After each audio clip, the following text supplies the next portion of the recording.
Hello guys, welcome back to my channel. Thank you very much for joining me. For this video, I'll be continuing the series for multiple choice question for the upcoming CXC exam.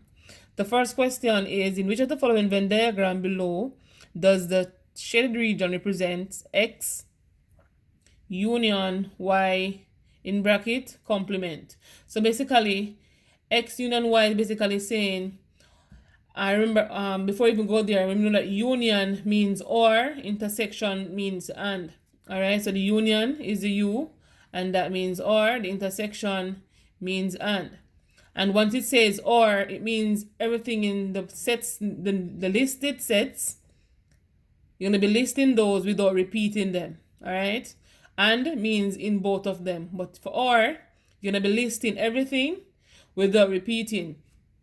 And so based on what we're seeing here, X union Y would be, it could be this one, X union Y, because it's everything in X and Y. But again, it's complement. And that means everything outside of these two sets. So it couldn't be A, it couldn't be C, because C is saying the and. It couldn't be D, because this is basically X only, Y only. And for this one, it has to be B, because X union Y represents these two sets, and it says outside of means the complement means everything outside of X and Y, and this is the answer for that one. So if you don't know how to represent the complement, just go ahead and draw your Venn diagram, or you can list some numbers and it will also help you to identify the complement. Remember, complement means everything outside of that particular set. All right, so let's continue. So given 11, 15, 17, 38, 9, 18, 25, and 49, calculate the range. Remember, the range represents the difference between the minimum and the maximum value. All right, or some would say largest and the smallest number or value. So min subtract max subtract min. So look for the maximum number and look for the minimum number and you subtract them. So for this one, the maximum number here is 49 and the minimum number here is 9. So 49 subtract 9 is 40, and that's basically how we go ahead and find the range. Let's move on to the next question. So right here we're given a circle theorem question. It says, given that AOB equal 150 degrees, what is the measure of ACB? So AOB is 150. AOB is 150 degrees. And we see here that these two lengths are equal. So let me brighten it. These two lengths are equal. So we know right here we have a isosceles triangle where base angles are equal. All right, but we're not ask anything about that in this question. So what is the measure of angle ACB? Remember, the letter in the middle represents angle they're trying to identify, and so C is basically this angle here.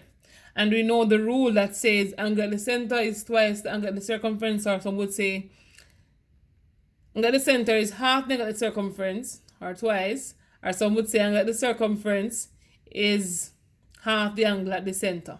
So for this one, it is 150. So half of 150 is 150 divided by 2, or times a half, which will give us 75. And so the angle at C represents 75 degrees, and that's how we get the answer. All right, so for this question, it says if Y is inversely proportional to X, and as is in the table given, determine the value of the constant of the proportion A.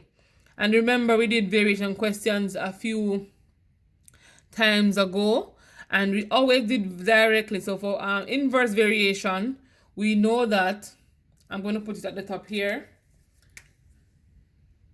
We know that Y is inversely proportional to X, That means we're going to do the inverse of x. So it's going to be 1 over x.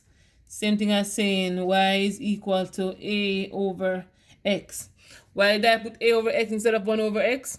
Basically, in front of every number, there is, let me say that, in front of every letter, there's a number. And so, normally we know that a is a constant or the scalar factor. So 1 over x is the same thing as saying a over x, because a 1 is basically right here. And we're trying to find the value of a. And so for that, we're going to basically put in what we know into the given equation. I'm going to put it at the side right here. So y is equal to, on the table, y is equal to 6. A, we don't know. We are trying to find that. Let me write it properly. A, and x is equal to 3. So basically right here, you're trying to find the value of a. You multiply both sides by 3. That cancels. And so a is equal to 3 times 6 to give us 18. And so a is equal to 18.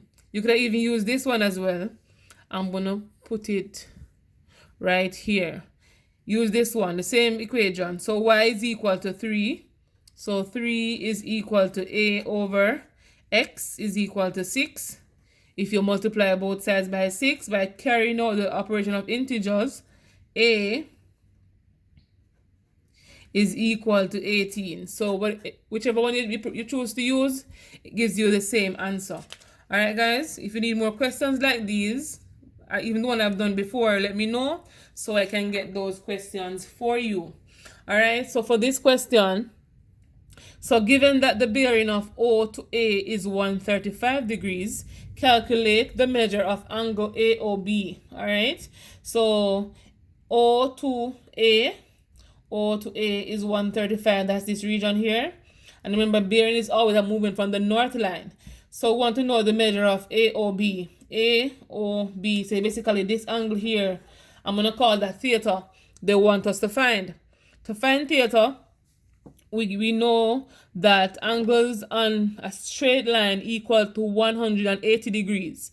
So if this side is 135, all of this region here, you can see me using the marker here, all of this region here is 180. So to find this angle, we're going to say 180 minus the angle here given, 135, which will result in 45 degrees, and the answer is right here.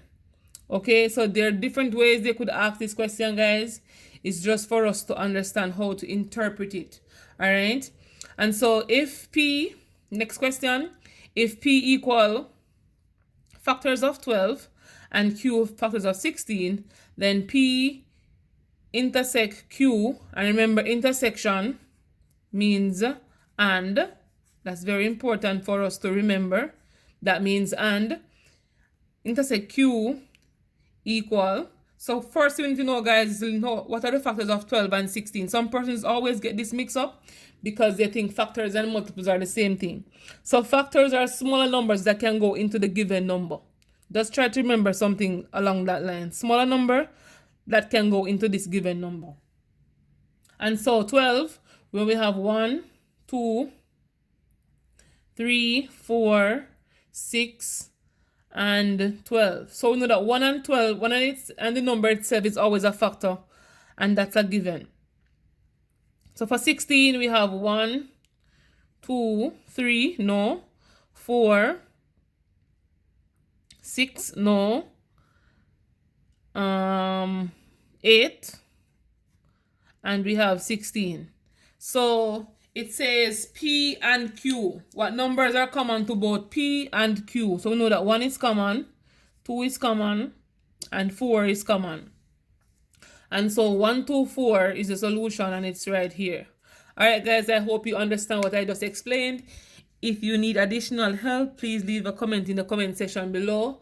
Let me know what else topic I need to go through, and I'm happy to do so for you. Remember to like, share, comment, subscribe, tell a friend about me, guys. Let them come and learn something, and I am always here to help you. All right, and I'll see you on the next one.